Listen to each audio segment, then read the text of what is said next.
Welcome folks to my latest restoration. This will be my third Corgi restoration, and this time I'm going to do another Jag MK10. Sorry, a little poor imitation of Jeremy Clarkson there. This car, as you can see, needs some help. Just like the blue one I did previously, and I think I just hopefully we'll release that in another day or so. This car has been abused. It's got chips everywhere. Many thousands of chips on this poor baby. We're also missing one of the headlight jewels. So I think I have some spares. I hope I have some spare jewels behind me in my parts supply. My parts supply is all for model train stuff, but I think it'll work. And for the paint on this one, what I have here is testers. Where's the testers symbol? Testers? Wow. They used to put testers on here in big letters. Maybe that's the one I'm thinking of. This is a testers stoplight red, and it's a metallic finish. I think it's a little bit darker than the original, but let me see if I can show you. I did a couple little tests. It's not that color there, it's that one there. Where's my little pointer I was going to use? This is the brush I used to brush it on with. That spot right there,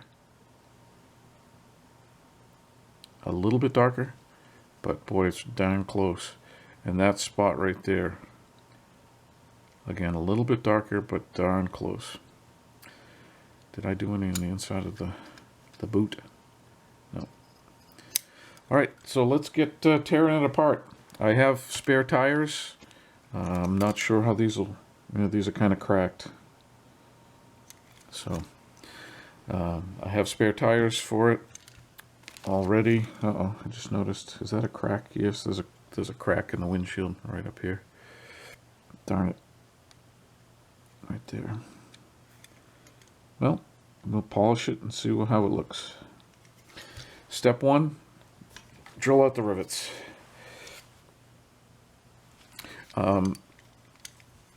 So much of this is going to be very similar to the last one, so I think what I'm going to focus on with this video is the actual painting of the car and show you how it comes out. I am not going to use spray paint, spray cans for the base plate on this one. I'm going to use Tester Silver paint. So I'll bring you back when I find something interesting, or when I get to the painting. Okay, the Jag is all disassembled and ready to go into the stripper. This time I'm going to try using my go-to for model trains, which is brake fluid. And sometimes if I need to, I'll heat it up.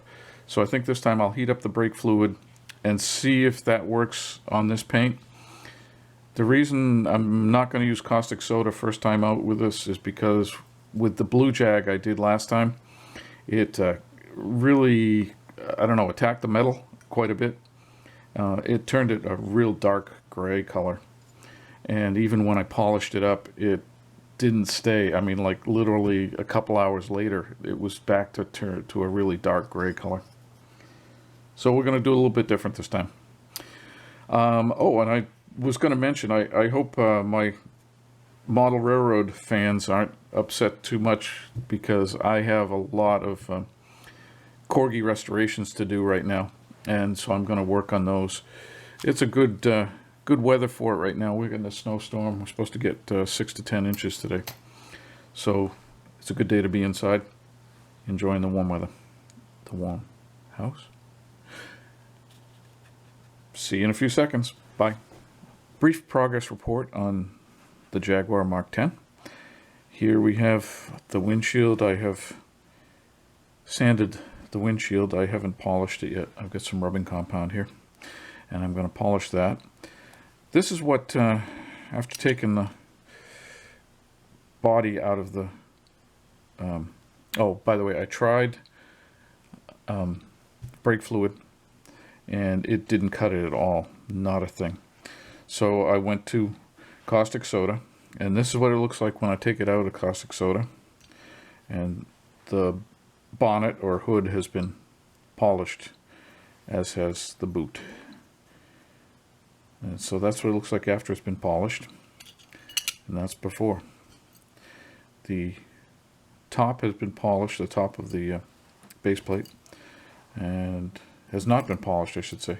This has been polished, this has been partially polished, but you can see, can you see in the camera? It's shining up nicely over here. But I still have a lot of work to do on the body.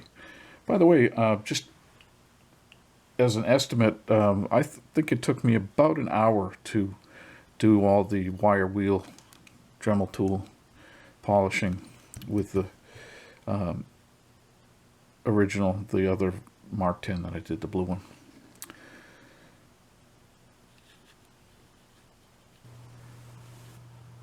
Okay, we're back again, and as you can tell, the car is all painted up. We're all ready for assembly here. Oh, except I didn't put the tires on the chassis yet.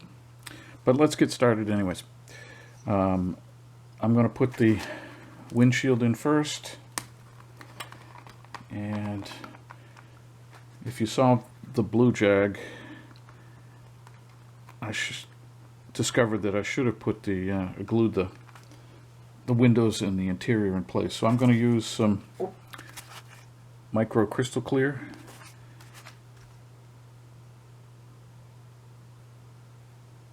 And just put a few drops up here on the roof. And oh, I put it right where the hole is in the center. Good. Maybe what I should do instead is put it on the glass.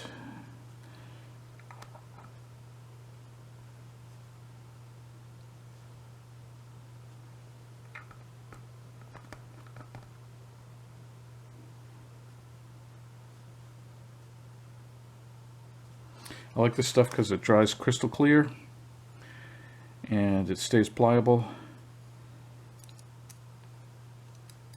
and it doesn't craze the plastic like super glue will. Oh, did it touch? It's got to be able to touch the roof too. Not sure. Guess I'll lift it up and see. It's not. Huh. It doesn't contact the roof. Interesting. So, I don't know, maybe I should wipe that out. Not leave it on.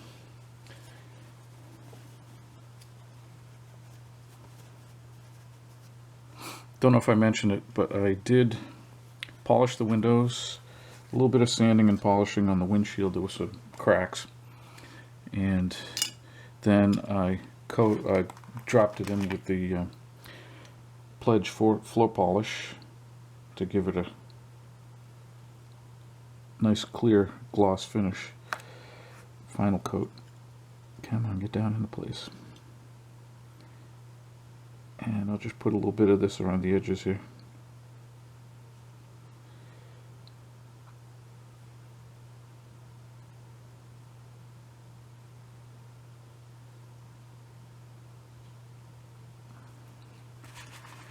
And now the seats, interior section, what do you want to call it? Drop that in place. That's going to get a little bit.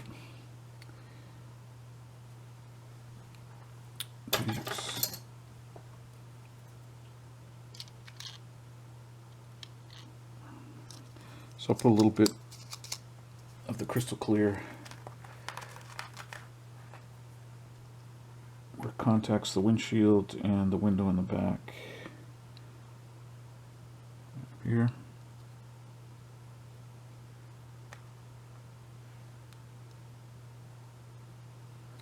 A few drops in the back.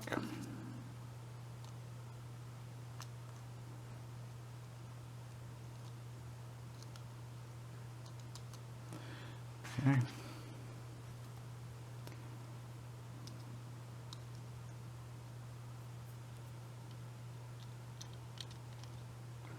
Drop that into place. Put the micro crystal clear away.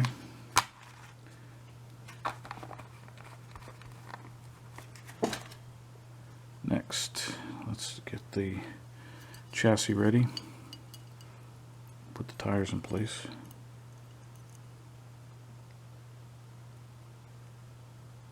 Okay. There we go. The new tires.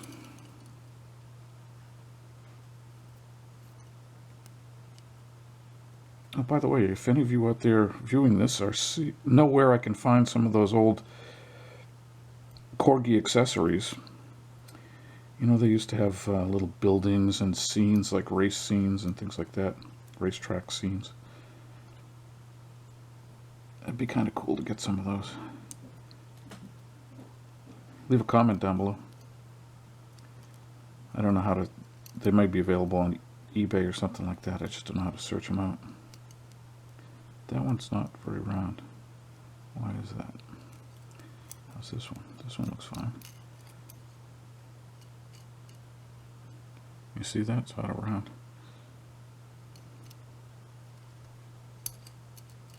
I'll turn it around. That'll make it right. It's only flat on one side, sir. Come on.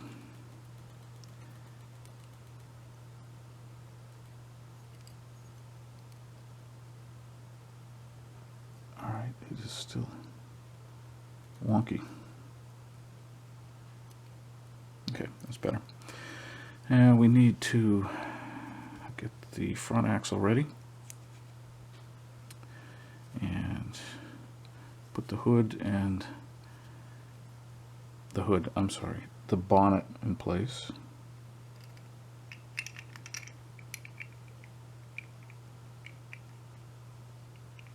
Come on, get up there.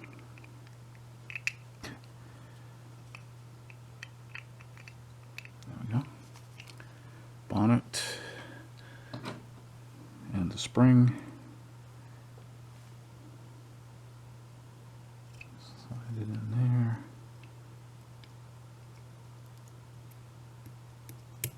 There we go. And put the boot lid in place.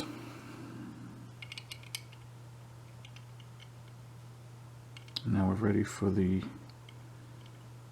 bottom plate. Come on. Base plate. Is that what it's called? I can't remember. Kevin. Doesn't want cooperating.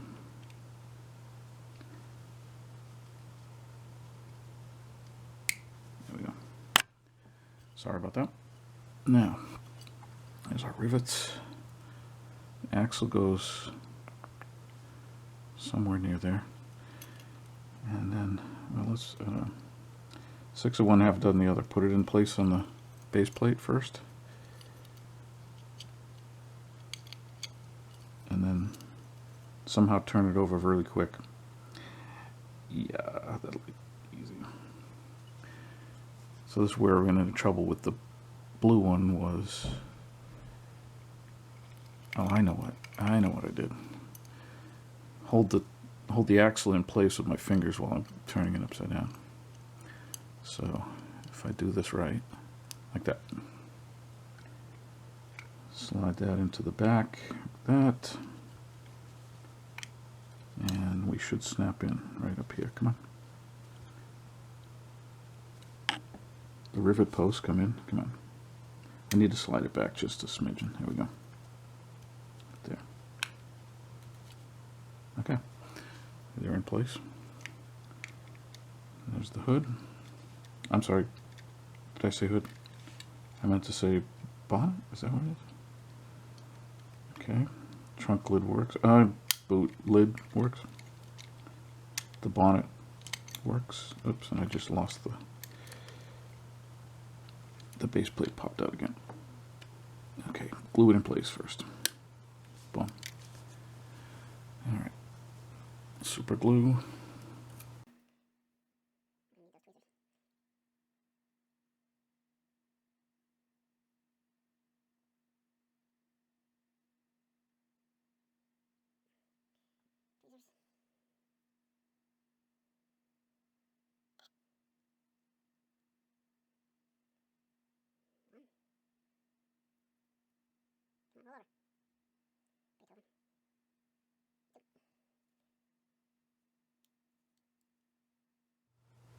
Okay, let that dry before I mess with it anymore.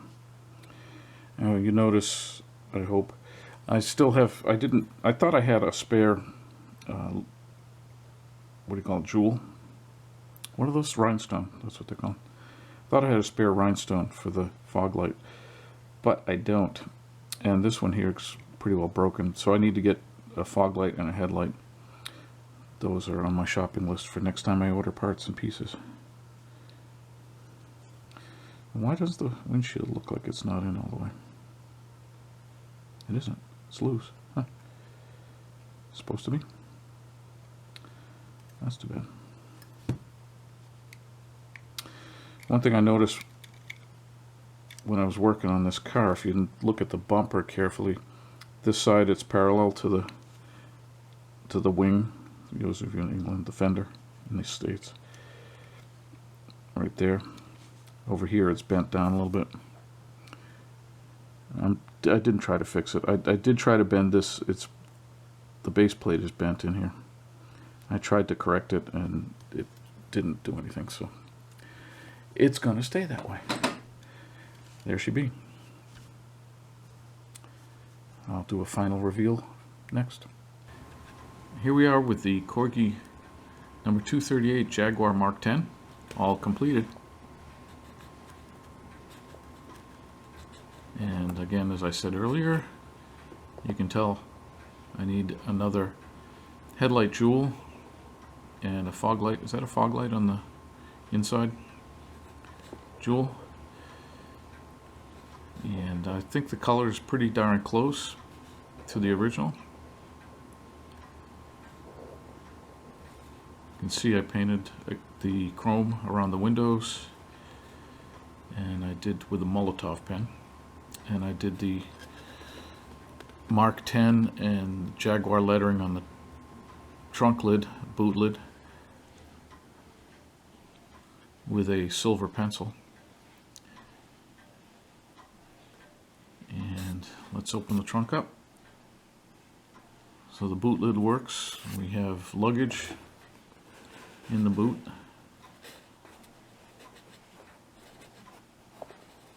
I wish I could leave the hood or bonnet open, but it won't stay. Yeah, wish me luck.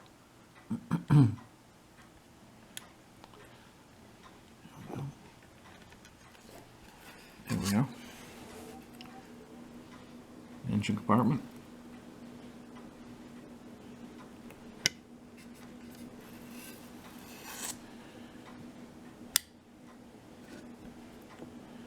And the base plate, I think it looks a lot better with that paint. That's Testors. By the way, I painted this with Testors silver on the base plate, and the top is Stoplight red.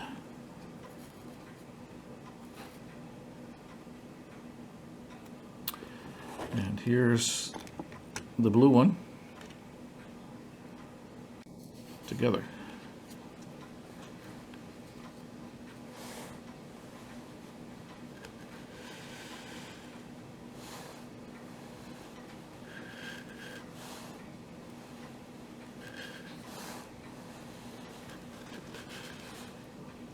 Looking pretty good.